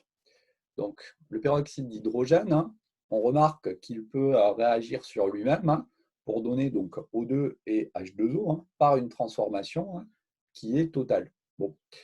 Ça peut paraître un petit peu surprenant parce que l'eau oxygénée, c'est un décolorant en particulier qu'on peut utiliser et qu'on peut acheter en pharmacie en particulier.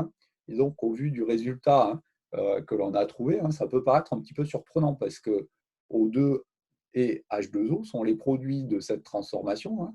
Et donc, il semblerait, au vu du résultat qu'on a trouvé, que si on achète un flacon d'eau oxygénée, en fin de compte, ce n'est pas de l'eau oxygénée qu'on a, mais c'est de l'eau avec du dioxygène. Alors là, c'est un peu toujours la même remarque, en fait.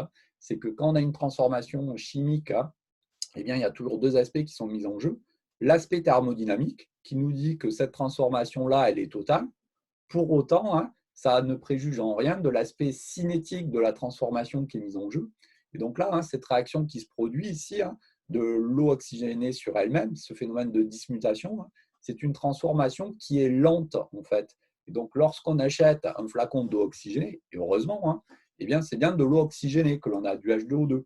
Par contre, si vous en avez déjà vu, des flacons d'eau oxygénée, ce sont des flacons en fait, qui sont teintés dans la masse. En fait, c'est pour éviter que le rayonnement solaire en fait, vienne catalyser cette réaction. Simplement parce qu'à partir du moment où on a ouvert en fait, le flacon d'eau oxygénée, en fait, ça ne va pas se conserver si bien que ça, l'eau oxygénée.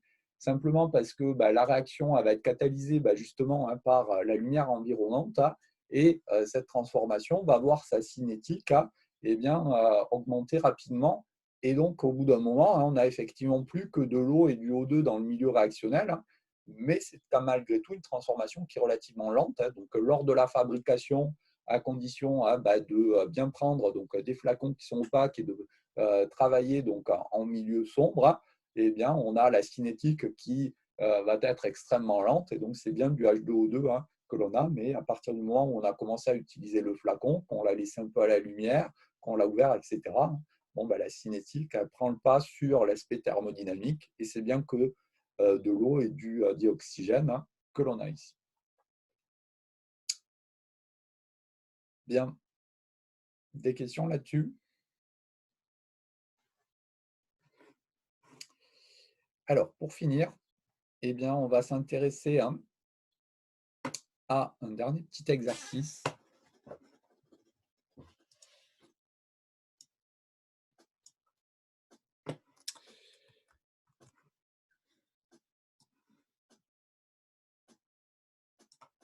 Et donc, ce dernier exercice, lui, il est bien plus compliqué.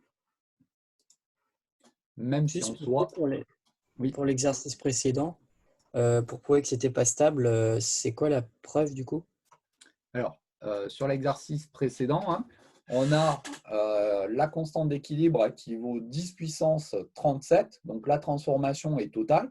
Donc, le peroxyde d'hydrogène est-il stable en solution? Non, puisque vu que la transformation est totale, si on achète donc, du peroxyde d'hydrogène, de l'eau oxygénée, on devrait avoir de l'eau et du O2, puisque la transformation est totale. Donc, ça veut dire que que H2O2 réagit sur lui-même pour donner donc l'oxydant O2 et le réducteur H2O. Donc, par votre conséquence, H2O2 n'est pas stable puisque la transformation est totale. Par contre, je vous ai dit, si on achète de l'eau oxygénée, c'est bien de l'eau oxygénée que l'on achète. C'est que cette transformation, bien qu'elle soit totale, en fait, dans la pratique, elle est très très lente. Et donc, il y a ces deux aspects qui interviennent. Donc, H2O2 n'est pas stable puisqu'il va se dismuter pour donner O2 et H2O par une transformation totale. Mais cette transformation, elle est infiniment lente, très lente, disons. Et donc, malgré tout, H2O2 existe. D'accord, merci. Alors, pour finir, on a donc cet exercice où on va reprendre la même démarche. Donc, on va trouver la réaction prépondérante. On va donc calculer la constante d'équilibre et puis déterminer l'état final. Pour autant, il n'est pas si simple que ça. Et souvent, quand je le donne en colle, ça donne lieu à pas mal de bêtises, cet exercice. Donc, si on regarde un petit peu, donc on vous dit dans une solution aqueuse tamponnée à pH égale 2, égale constante. Donc déjà, première chose, le pH du milieu réactionnel ici va être constant. On va introduire HClO et Cl2. Et donc, on vous demande d'écrire la réaction d'oxydoréduction qui se produit. Donc là, on va faire l'échelle des potentiels standards. On va placer les différents couples. Donc, si vous regardez un petit peu, les seuls couples que l'on vous donne sont les couples Cl2, Cl- et puis HClO, Cl2. Et donc, surtout, je vous ai dit, on ne va pas introduire de couples supplémentaires. Si on ne vous parle pas de couple de lot, surtout, on ne les rajoute pas ici au niveau de l'échelle des potentiels standards. Et donc, sur le principe, rien d'extraordinaire, à savoir, on fait l'échelle des potentiels standards ici.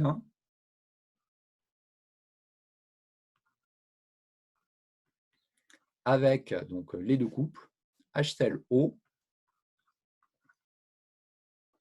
Cl2, avec ici un potentiel standard de 1,615. Et puis le deuxième couple, Cl2, Cl-, avec un potentiel standard ici de 1,395. Bon, déjà, vous remarquez que l'écart ici, il va en gros à 0,22, 0,23 volts. Donc, on va encore pouvoir raisonner avec l'échelle des potentiels standards, mais ça va être limite, j'ai envie de dire. On a dit 0,2, 0,25 volts, on ne prend pas beaucoup de risques en raisonnant sur l'échelle des potentiels standards. Il ne faudrait pas malgré tout que l'écart soit plus faible entre les potentiels standards, sinon nos conclusions risqueraient d'être approximatives. Donc là, on va dire ça va encore, mais c'est limite, il ne faudrait pas un écart plus faible. On a dit qu'il faut au moins 0,20 volts pour pouvoir raisonner sur les potentiels standards. Sinon, il n'y a que l'échelle des potentiels qui nous permet de conclure correctement. Bien. Avant d'aller plus loin, si vous regardez un peu au niveau des données, ce qu'on vous donne, c'est également le pKa du couple HClO, Cl-. Alors, on ne peut pas faire apparaître simultanément un couple acide-base et des couples d'oxydoréduction sur le même diagramme. Mais là, quand même, ça vaut le coup de se demander sous quelle forme il va falloir regarder en fait, l'espèce HClO. Est-ce qu'on va prendre la forme acide ou la forme basique en fait. Et donc là, c'est la valeur du pH qui nous permet de conclure, à savoir si je fais le diagramme de prédominance du couple HClO, Cl-, donc je fais un axe de pH, j'ai la valeur du pK, 7,3, et on a dit qu'en dessous, c'est l'acide qui prédomine, et en dessus, c'est la base. Bon. Ici, on a un pH qui est constant et égal à 2. Donc, on est dans le domaine, même pas de prédominance de HClO, mais de majorité de HClO. Bon, et au niveau de mes couples redox, ici, c'est bien HClO, Cl2 qui va intervenir. Si vous regardez un petit peu la deuxième question, on vous dit on refait la même manipulation à pH égale 13. Alors, si on était à pH égale 13, vous remarquez que c'est la forme Cl- qui serait prédominante et même majoritaire. Et donc, quand on écrit des demi-équations électroniques et des réactions redox, je vous ai dit, il faut tenir compte en fait des conditions expérimentales particulières que l'on vous propose. Autant pour la première question, on a un pH de 2, et donc c'est bien le couple redox HClO-Cl2 qui va intervenir.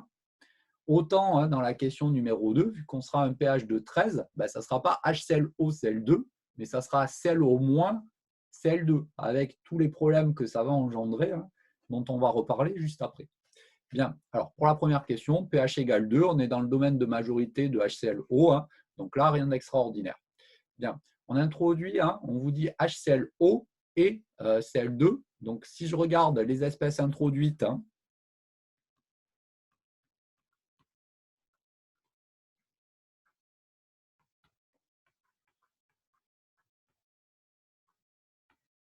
on a donc HClO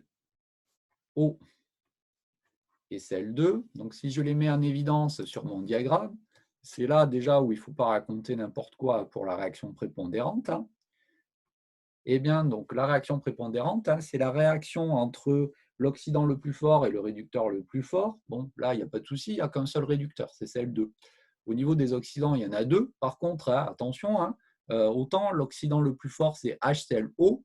Pour autant, la réaction prépondérante, ce n'est pas la réaction entre HClO et Cl2, parce que ces deux espèces chimiques appartiennent au même couple redox. Donc, quand on s'intéresse à une réaction d'oxydoréduction, c'est la réaction entre l'oxydant d'un couple et le réducteur d'un autre couple. Et donc là, vu que le réducteur, c'est Cl2, on n'a pas trop le choix. Le seul oxydant avec lequel on va pouvoir faire réagir Cl2, c'est Cl2, puisque HClO, c'est l'oxydant du même couple où Cl2 intervient en tant que réducteur. Et donc là, la réaction prépondérante, c'est la réaction entre Cl2 et Cl2.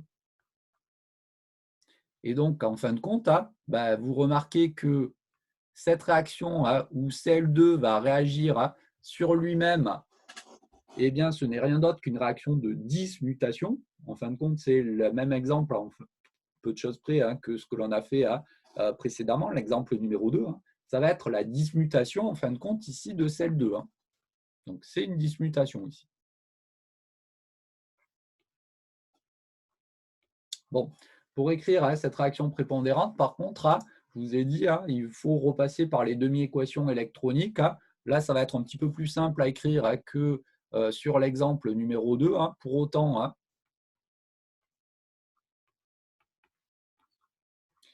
eh bien, donc, il faut écrire les choses proprement. Et donc, voici pour le premier couple. Pour le deuxième couple, on fait donc la même chose.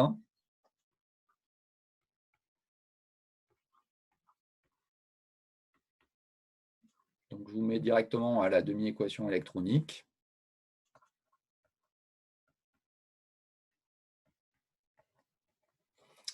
Donc, on remarque qu'il y a deux électrons qui sont échangés dans chacune de ces deux demi-équations électroniques, ce qui nous permet d'avoir accès à la réaction redox.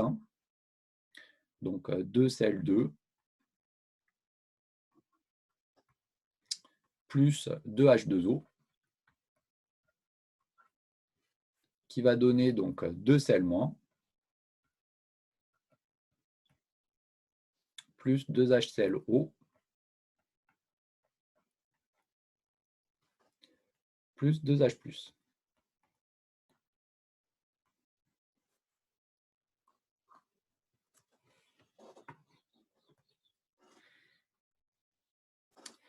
Bien. Si on regarde un petit peu la réaction redox que l'on a trouvée, écrite comme ça, elle n'est pas encore tout à fait satisfaisante. Parce que vous remarquez que vous avez des nombres stoichiométriques de 2 ici, au niveau de chacune des espèces chimiques.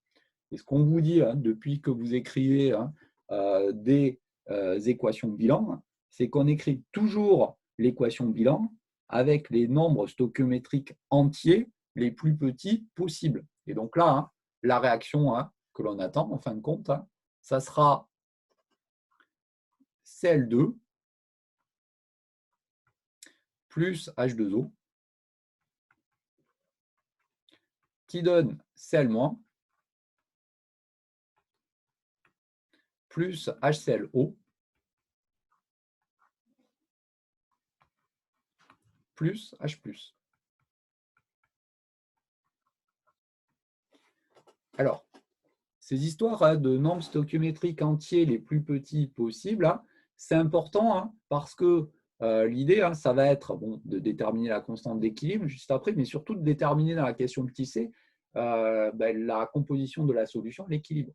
Le fait donc, de travailler avec des nombres stoichiométriques les plus petits entiers possibles, je vous rappelle, l'intérêt, c'est d'avoir un calcul qui va être le moins compliqué possible, puisque là, la transformation elle va être thermodynamiquement défavorisée, le gamma il est à l'envers, et donc il va falloir trouver l'avancement à partir de la constante d'équilibre, autrement dit, trouver le zéro d'une fonction polynomiale. Et en fait, plus les nombres stoichiométriques sont petits, et plus le degré de la fonction polynomiale va être faible. Et donc là, vous allez voir qu'on va tomber sur une équation polynomiale de degré 2 de mémoire. Si, par contre, vous travaillez avec la transformation qui est ici, si vous avez des nombres stoichiométriques de 2 partout, au lieu d'avoir une équation polynomiale de degré 2, vous allez avoir une équation polynomiale de degré 4. Et c'est pour ça que c'est vraiment important ici de bien prendre toujours les nombres stoichiométriques les plus petits entiers qui correspondent aux entiers les plus petits possibles ici. Bien, donc ça c'est la réaction redox. On vous demandait ensuite de déterminer donc, la constante d'équilibre, petit b. Donc là, encore une fois, eh bien, donc, je veux dire, l'exercice, en fait, quand je dis qu'il est difficile, sur toute la première partie en particulier, on reprend la démarche exactement la même que celle qu'on a fait avant. Donc, ce n'est pas ça qui est difficile, mais voilà, il y a plein de petites choses qui peuvent faire qu'on s'embête ou on fait des petites erreurs si on n'y prend pas garde. Donc là, le fait de laisser des 2 partout, par exemple, pour l'équation de bilan, ce n'est pas une bonne chose.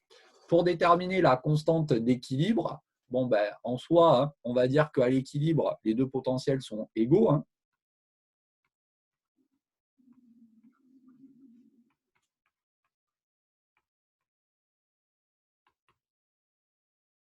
Et donc, on va avoir le potentiel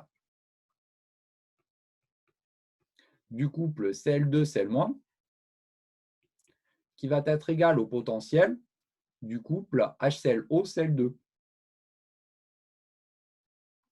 Bon.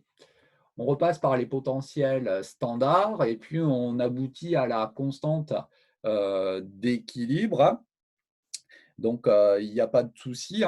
Donc, là, on peut écrire directement le résultat. Par contre, si on écrit directement le résultat, il ne faut pas aller trop vite. Et en l'occurrence, quand on regarde les demi-équations électroniques, vous remarquez qu'il y a 2 électrons qui sont mis en jeu dans chacune des demi-équations électroniques pour aboutir à la réaction redox qui est ici. D'accord ? Si on utilise directement la formule généralisée qu'on avait dit dans le cours, on avait dit que c'était 10 exposant le nombre d'électrons échangés dans la réaction redox qui se produit. Mais attention, la réaction redox avec laquelle on va travailler, c'est celle-ci ici. Et dans cette réaction redox-là, il y a un seul électron qui va être échangé. Et donc, ici, ça va être 1 divisé par 0,06.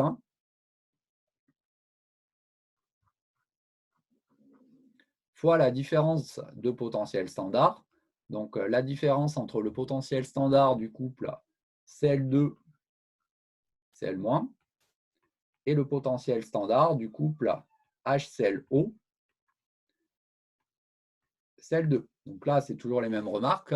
Il faut qu'en premier, on ait donc le potentiel standard du couple dans lequel on a le réactif, Cl2, et ensuite le potentiel standard du couple dans lequel on a le deuxième réactif, Cl2. Et donc là, si on fait l'application numérique, on trouve une constante d'équilibre qui est plutôt faible. Donc ça, on pouvait s'en douter, puisque le gamma était à l'envers, à savoir 10 exposant moins 3,67. Donc c'est environ égal à 2,15 fois 10 moins 4.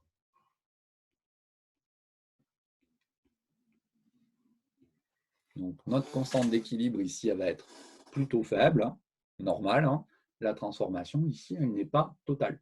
Donc là, vous remarquez qu'il y a plein de petites subtilités. En fait, ce n'est pas si méchant que ça, mais ça peut amener à plusieurs erreurs ou à plusieurs choses qui vont faire que ça va être plus ou moins facile. Donc là, déjà, il faut la bonne équation bilan. Donc, il faut que les nombres entiers, les nombres stoichiométriques soient les entiers les plus petits possibles. Et donc après, quand on calcule la constante d'équilibre, attention à ne pas vous louper là au niveau d'une part du sens des potentiels standards. Bon, ça, on sait qualitativement que la constante d'équilibre va être faible puisque la transformation elle est thermodynamiquement défavorisée. Donc ça permet déjà de bien avoir le bon sens ici. Et puis surtout, attention, de bien avoir le bon nombre d'électrons échangés. Pour cette équation bilan-là, il n'y a qu'un seul électron qui est échangé, donc le 1 qui est ici. Si vous avez un doute, de toute façon, il n'y a qu'une chose à faire, c'est à développer le calcul ici, de réécrire les expressions des potentiels de Nernst pour faire apparaître proprement la constante d'équilibre associée à cette équation bilan qui se trouve à ce niveau-là. Donc, il n'y a que ça qui permet d'être sûr si vous avez un doute. Bon, une fois qu'on a fait ça, hein, eh bien, donc, il va falloir exploiter le tableau d'avancement pour déterminer donc l'état final. Hein. Donc, je réécris ici l'équation bilan. On avait CL2 plus H2O hein, qui était égal à CL-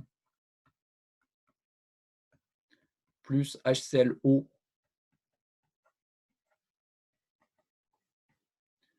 donc plus H+. Et donc ici, hein, je fais mon tableau d'avancement avec l'état initial, l'état final. Donc là, attention, hein, donc H2O, c'est toujours pareil, c'est le solvant. On va introduire une quantité de matière N1 de Cl2, mais on introduit également la même quantité de matière ici à N1 de HClO. Hein. Donc, il n'y a pas de Cl-. Donc, le milieu, il est tamponné. Hein. Donc, ça veut dire que la quantité de matière et donc la concentration de H+, elle reste constante dans le milieu. Hein. Donc, cette quantité de matière, là, on va pouvoir y avoir accès facilement. Hein. Et donc, N1-X, X et N1 plus X. Hein. Donc là, attention, hein, au niveau du H+, on avait déjà rencontré ça hein, dans un exercice en acido-basicité. Hein. Le milieu, il est tamponné, ça veut dire qu'il y a forcément autre chose dans le milieu qui va faire que la quantité de H+, elle ne va pas varier, rester égale à 10-2 mol par litre. Hein. On ne sait pas trop de quelle manière, ce n'est pas décrit ici. En tout cas, dans le tableau d'avancement, hein, il ne faut surtout pas faire apparaître du X à ce niveau-là, hein, puisque le milieu, il est tamponné. Hein. Cette quantité de matière-là, elle ne change pas. Donc là, on a notre tableau d'avancement.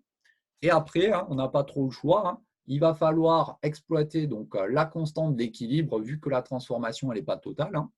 Donc le K0 ici, hein, ça va être eh bien, donc, l'activité donc, de Cl- à l'équilibre fois l'activité donc, de HClO à l'équilibre fois l'activité de H+ à l'équilibre, divisé par eh bien, l'activité de Cl2 à l'équilibre. L'activité du solvant H2O, hein, elle, étant égale à 1, hein, le C0 carré hein, est lié au fait que dans la constante d'équilibre, ce sont les activités qui interviennent. Hein. Donc, je vous rappelle, pour Cl- par exemple, pour les autres espèces qui sont ici, hein, c'est la même chose. L'activité de Cl-, c'est la concentration de Cl- hein, sur la concentration de référence, hein, C0 qui vaut 1 mol par litre. D'où l'expression de la constante d'équilibre hein, qui est ici. Donc ensuite, hein, il suffit de remplacer hein, les concentrations ici hein, par eh bien, donc, leurs expressions. Hein. Donc pour Cl-, hein,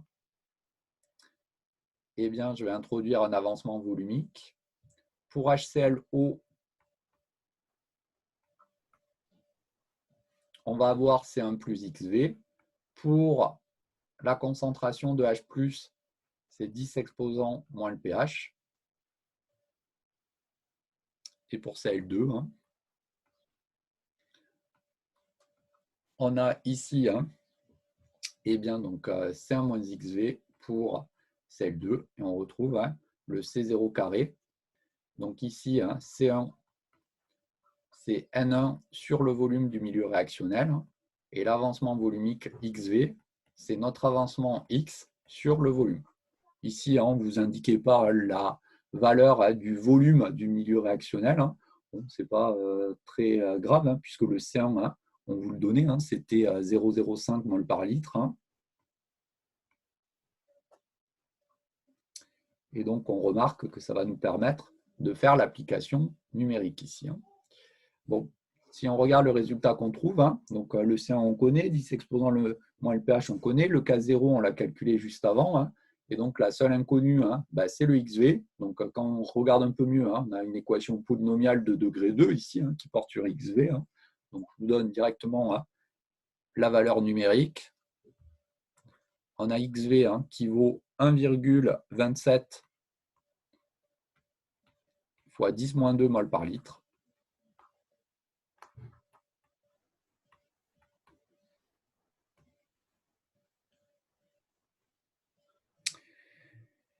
Et donc, ce XV, hein, vous remarquez que ça permet d'avoir accès à tout, hein, aux différentes concentrations ici. Le potentiel de Nernst, pour finir. Hein.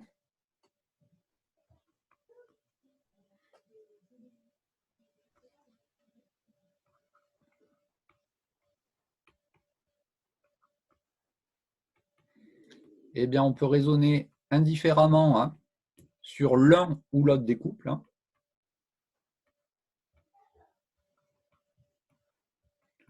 Je prends par exemple là, le premier. Hein. C'est plus simple. Hein.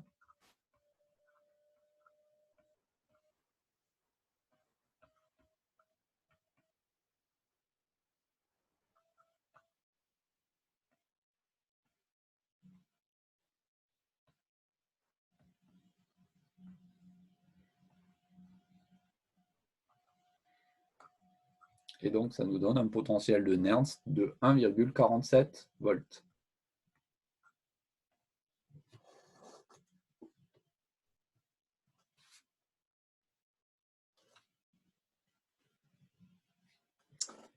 Bien.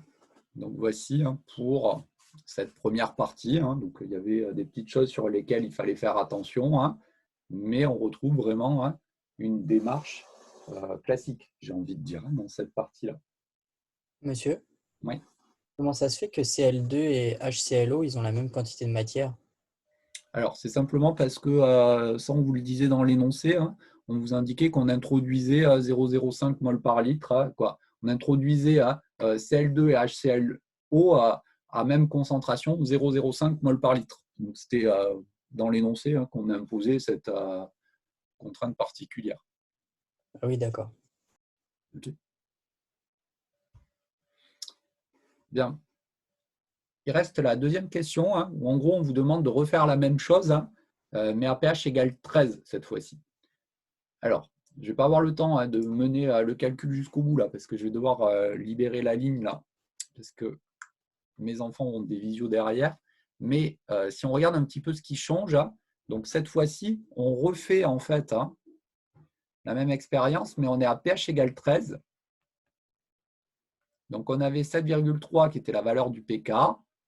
Et donc, à pH égale 13, cette fois-ci, on est par là. Hein, et donc, on est dans le domaine de majorité et bien de sel ou moins. Bon. Alors, on peut se dire, hein, on est un milieu basique, ça ne va pas changer grand-chose. Si, ça va changer beaucoup de choses en fait, parce que quand on va faire l'échelle des potentiels standards, hein, les espèces chimiques qui vont être mises en jeu, ça ne va plus être HClO, mais ça va être ClO-. Alors, ça, le problème, c'est que pour le couple Cl2, Cl-, ça ne va rien changer.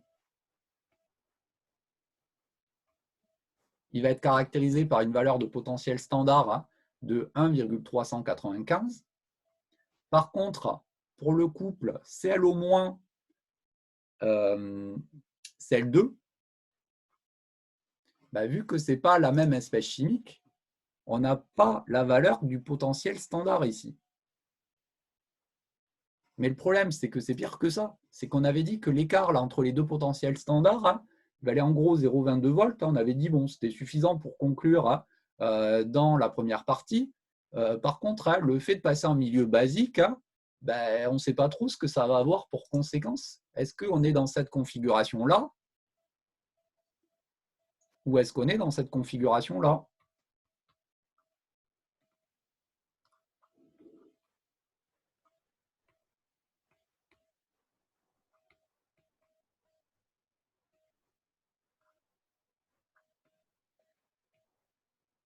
Vu qu'on n'a pas la valeur du potentiel standard du couple Cl-, Cl2, on ne sait pas trop ce qui va se passer pour notre milieu réactionnel. Bon, globalement, hein, ça va rester une réaction de dismutation, hein, puisque les espèces introduites hein, sont celles-ci. Donc, pour les mêmes raisons que tout à l'heure, hein, on va avoir Cl2 plus Cl2, à savoir une dismutation. Mais est-ce que la transformation va être favorisée thermodynamiquement ou pas? On n'en sait rien parce qu'on n'a pas la valeur du potentiel de Nernst correspondant. Donc là, ce que l'on vous demandait, c'était d'écrire la réaction d'oxydoréduction qui se produit.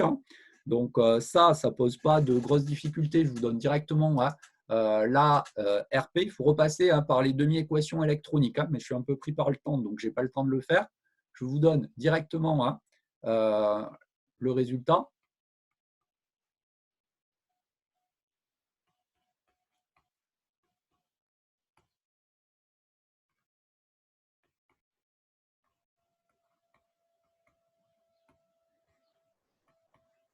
Donc, grosso modo, c'est la même réaction de dismutation que précédemment, mais écrit en milieu basique cette fois-ci. Donc, ça, vous essaierez de l'écrire. Ce n'est pas si simple à écrire. Et puis ensuite, il faut déterminer la constante d'équilibre de cette réaction. Et donc là, pour déterminer la constante d'équilibre de cette réaction, il faut repartir en fait sur l'expression générale ici de la constante d'équilibre. Donc, vous essaierez de le faire. Je prendrai 5 minutes vendredi ou même si vous avez des questions par ailleurs, je vous y répondrai individuellement pour l'exprimer, cette constante d'équilibre. Donc, la constante d'équilibre, K0', là, vous pourrez essayer de l'exprimer. Eh bien, donc, vous rendrez compte que c'est la constante K0 de la première question fois Ka sur Ke au carré.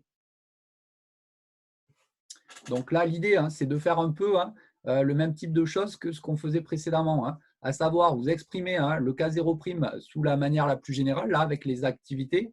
Et après, il va falloir multiplier par H au moins, par H3 au plus, etc.